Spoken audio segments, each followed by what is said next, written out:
Hey, look, come here. I'm not gonna arrest you on all right? This is just for the time being.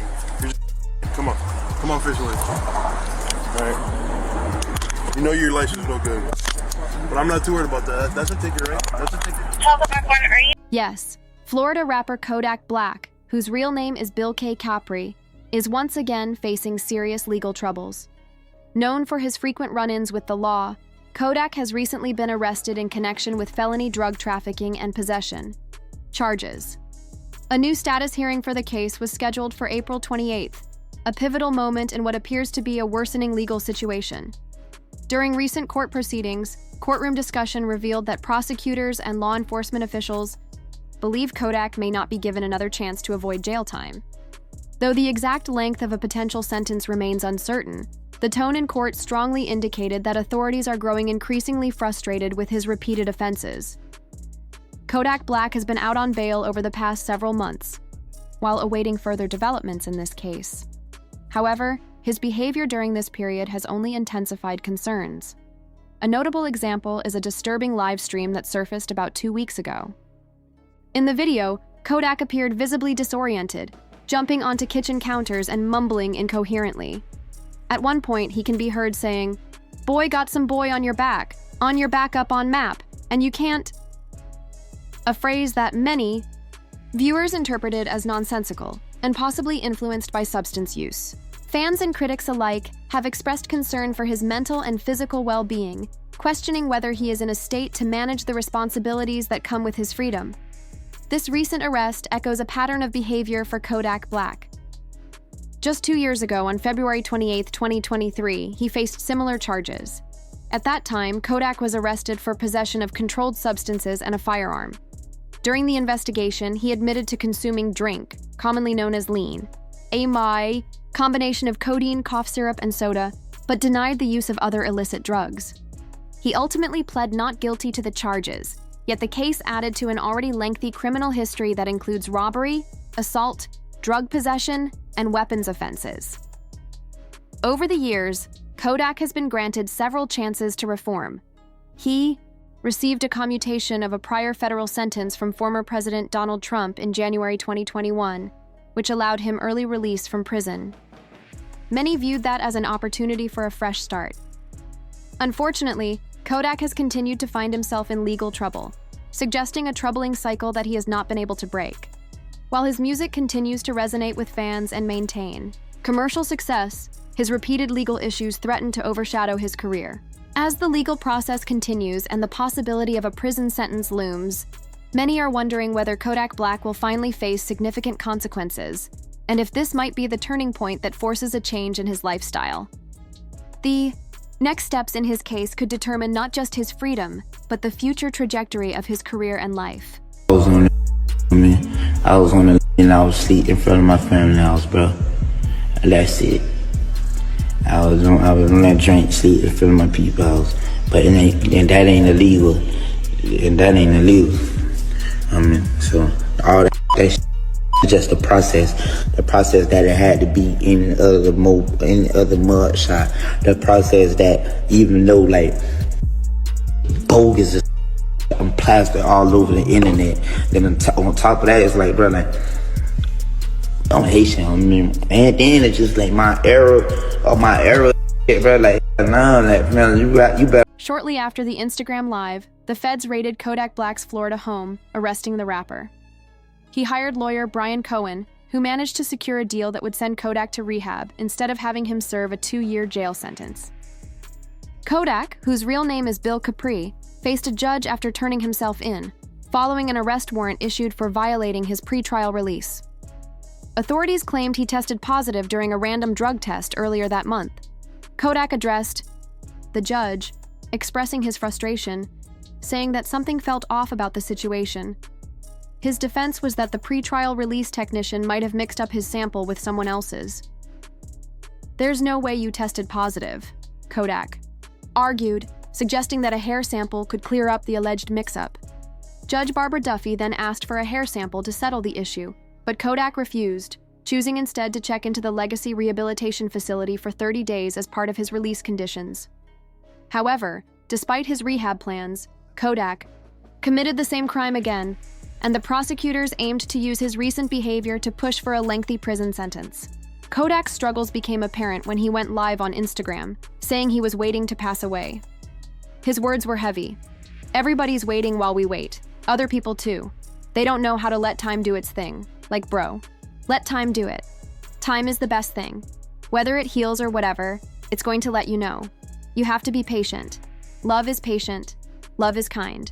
What upset many was that Kodak was reading from a viral tweet that said, "Every time I see Kodak Black, I get so sad. That man has like 4 baby mamas, and none of these greedy women really care about him. Why aren't they helping him?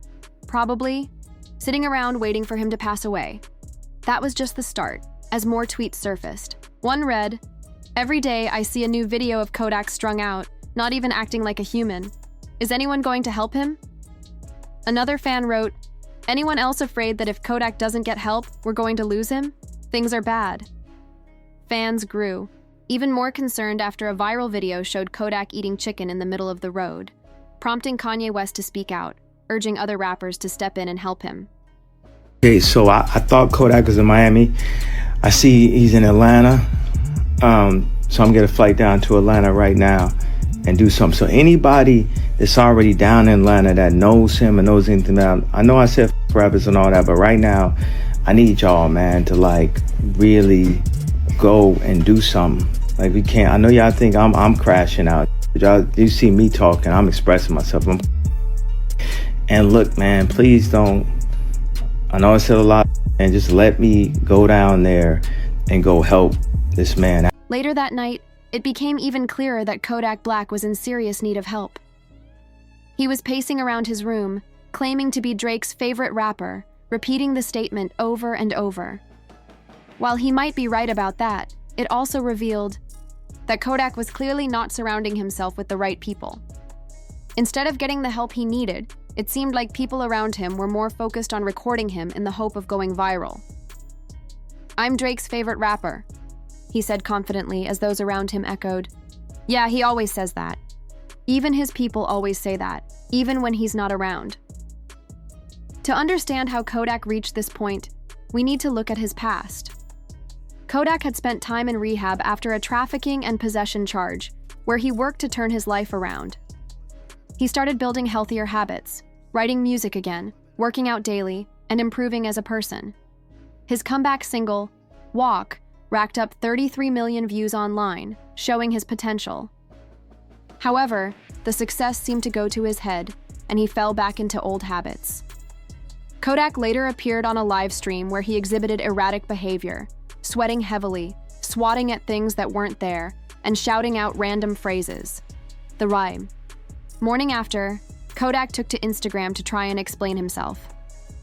"People always be on that type of stuff, saying all types of stupid things, but I take one and y'all be so hurt. I don't want to like, anyway. Everybody else who's talking like that, they got no motion, they broke, they hurt, or they're trying to get attention." Fans were disappointed by his relapse, seeing the live stream as a setback in his sobriety. However, one positive outcome was that fellow rapper Bonk reached out to offer help to Kodak. Right now, man, we worried about you. You don't look too healthy. And from the outside looking in, it's obvious that you're and I don't believe for one second you just doing for your own enjoyment. Nah, you trying to find something to fill up that void that's within your chest. See, I've been where you at right now, but by the grace of God, I'm clean. Them strongholds have been pulled down. Them chains are broken. So I'm qualified to talk about this. You got to make a decision, bro. You got too many people looking up to you. And from one father to another, got to set the right example for your son. This coming from somebody who genuinely cares. So if you come across this video, you want to sit at the table, break bread, man, holla. Despite his previous attempts to explain himself, Kodak Black continued using substances, and another clip surfaced of him saying, "I'm not sober. Do I look sober?" He went on, "I love when Kodak change, so I look, so I know it's over." For what? Look at all this money, look at all this cash. For what? Kodak was even spotted at a Ravens football game, visibly off, with one reporter sharing that NFL fans were concerned about his health. While showing support for the Ravens, he appeared to be out of sorts, responding with, "Yeah, that boy yak in the city. Yeah, yak in the city. Let them know." This moment marked the final straw for many in the rap community, as it was clear that Kodak needed help. In response to his downward spiral, Wallow from Prison to Prosperity shared some life advice with Kodak, saying, "Don't ever doubt yourself, your babies are counting on you. There's going to be times when you doubt yourself, when you're in pain, but them babies are counting on you. You gotta be here. A lot of people will surround you because of your success, but I'm not here to be a yes man. I got love for you because you're a young cat, and I was once young too." Wallow reminded Kodak that his life was bigger than just him, especially with his responsibilities as a father. According to Google, Kodak has 5 kids, and he's the primary provider for his family, making it clear that he couldn't afford to keep making the same mistakes. However, the very next day, Kodak was invited to the White House, where he started, rambling in front of the crowd. "Imagine a world where all of us were just one color, like blue or green. Or if everybody was smart, you gotta have dope people. What if everybody was rich? Who's going to take out the trash?" This strange rant quickly went viral. Kodak later responded, apologizing for his actions, saying, "I'm sorry to everybody. I'm sorry to the people I hurt. I'm sorry if you don't understand me, and I'm sorry if you don't like me." He went on to express regret for the pain he caused, especially apologizing to his mom and the women he had hurt, including his ex, Miami, who accepted his apology.